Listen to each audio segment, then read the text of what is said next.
존경하는 국민 여러분, 전국민 의료보험 30주년을 맞은 뜻깊은 날, 건강보험 보장성 강화 대책 2주년 성과보고대회를 갖게 된 것을 기쁘게 생각합니다.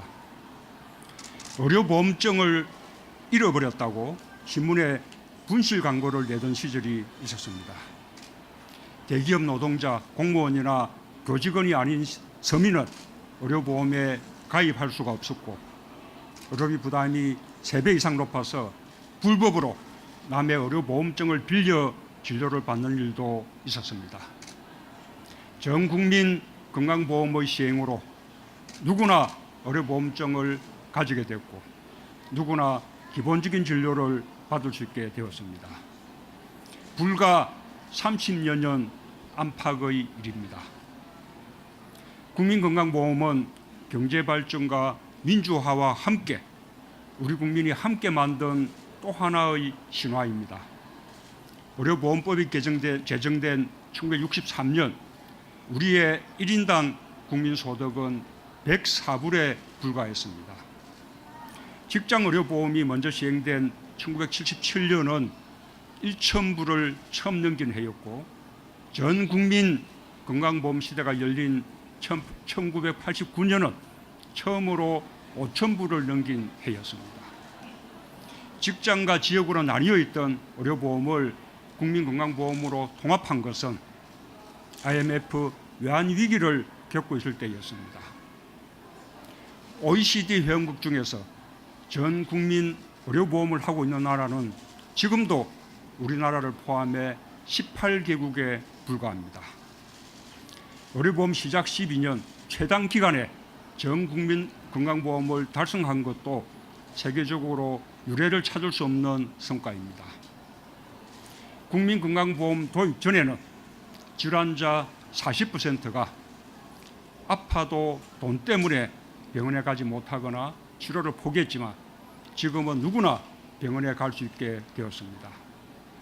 의료비 부담은 줄고 더 많은 사람들이 더 쉽게 의료 서비스를 이용하게 되면서 우리 국민의 건강은 선진국 수준이 되었습니다.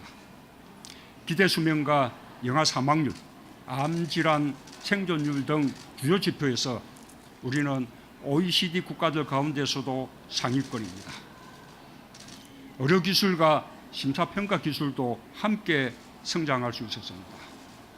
우리 의료기술은 세계적으로 높은 평가를 받고 있으며, 많은 국가들이 우리나라와 보건의료 분야 협력을 바라고 있습니다.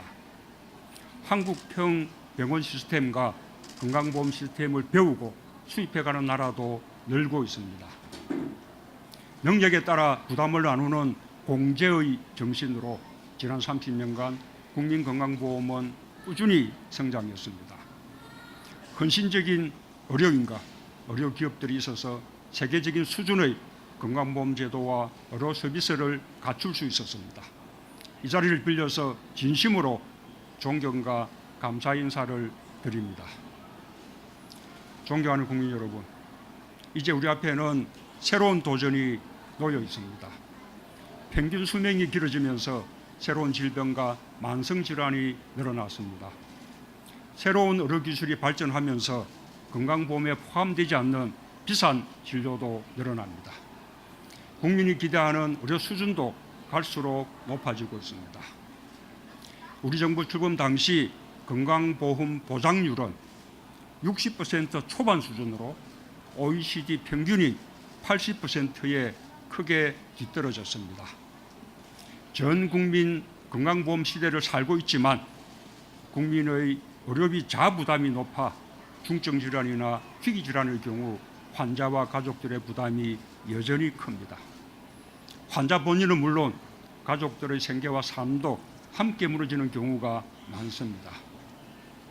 건강보험 보장성 강화 대책 문재인 케어는 건강보험 30년의 성과와 한계 위에서 전 국민 전생의 건강보장을 위해 태어났습니다.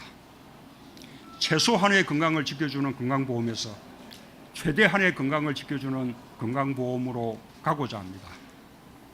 국민건강보험 하나만 있어도 국민 한 분 한 분이 모두 건강을 지킬 수 있고 가족의 내일을 지킬 수 있는 것이 목표입니다. 전 국민 전생의 건강보장은 우리 아이들이 더 건강하게 살아갈 수 있도록 준비하는 정책이자 노년의 시간이 길어질 우리 모두의 미래를 위한 정책입니다. 또한 그럴 수 있을 만큼 우리의 국력과 재정이 충분히 성장했다는 자신감 위에 서 있습니다.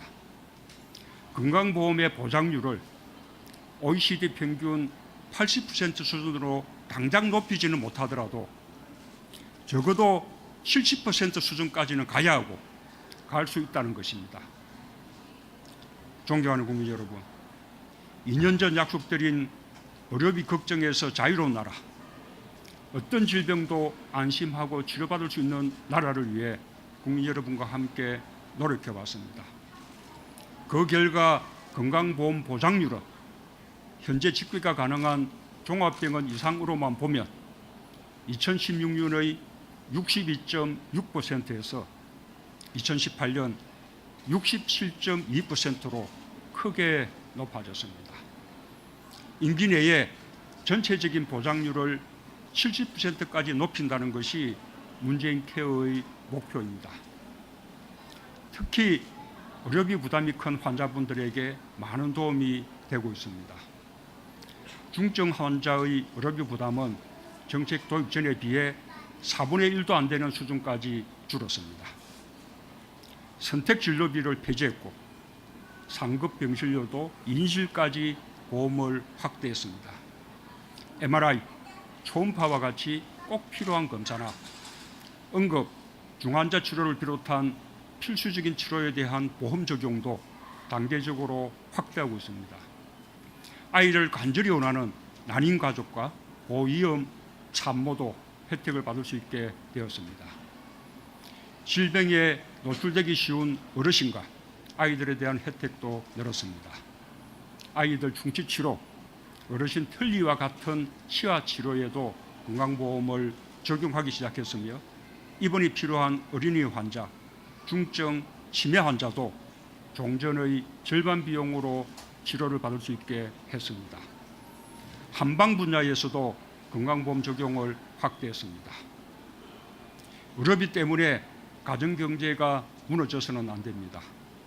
저소득층의 부담을 더욱 줄였습니다. 저소득층은 연간 최대 100만 원 이하의 비용으로 언제든 치료를 받을 수 있습니다. 소득 하위 50%는 최대 3천만 원까지 의료비 지원을 받을 수 있습니다. 이러한 노력의 결과 작년 1월부터 올해 4월까지 국민 의료비 지출이 총 2조 2천억 원 절감되었습니다. 그러나 여기에서 만족하지 않겠습니다. 앞으로는 그동안 건강보험이 적용되지 않았던 검사와 치료에 대한 부담도 줄이겠습니다.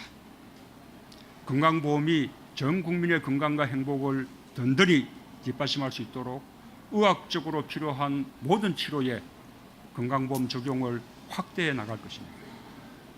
당장 올해 9월부터는 전립선 초음파, 10월부터 복부와 흉부 MRI, 12월부터는 자궁과 난소 초음파도 건강보험이 적용됩니다.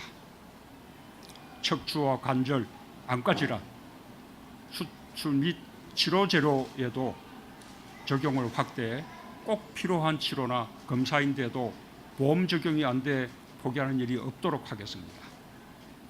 보장성 강화와 함께 보다 안전하고 질 높은 의료 서비스 제공에도 힘쓰겠습니다. 국민의 생명과 직결되는 응급치료, 중환자 치료, 외상센터 등 필요 의료 서비스는 건강보험 수가 개선을 비롯 지원을 강화하여 지역별로 충분한 인력과 양질의 의료를 갖추겠습니다. 어린이병원도 권역별로 적극 육성해서 아이들이 건강히 자랄 수 있도록 돕겠습니다. 정부의 약속은 굳건합니다. 2022년까지 정부가 계획한 대로 추진해 나가면 국민 한 분 한 분의 건강을 보장하면서 의료비 부담을 최대한 줄이고 동시에 건강보험의 지속 가능성도 확보할 수 있을 것입니다. 존경하는 국민 여러분, 대한민국은 세계로부터 인정받고 있습니다. 경제 발전과 함께 민주주의와 사회 복지를 성장시킨 우리 국민의 힘 덕분입니다. 어느 날 기적처럼 찾아온 일이 아니라 더 나은 내일을 꿈꾸며 하루하루 한 해 한 해 성실하게 살아온 국민들이 함께 만들어낸 일입니다. 그래서 더욱 위대하며 저는 이것이 항상 자랑스럽습니다. 건강보험 보장성 강화 대책, 문재인 케어도 국민 한 분 한 분의 삶과 함께 발전해 나갈 것입니다. 전 국민, 전생의 건강보장의 시대, 모두의 힘으로 모두의 건강을 지키고 희망을 키우는 정책에 국민 여러분께서 지지해 주시길 바랍니다. 문재인 케어는 반드시 성공할 수 있습니다. 감사합니다.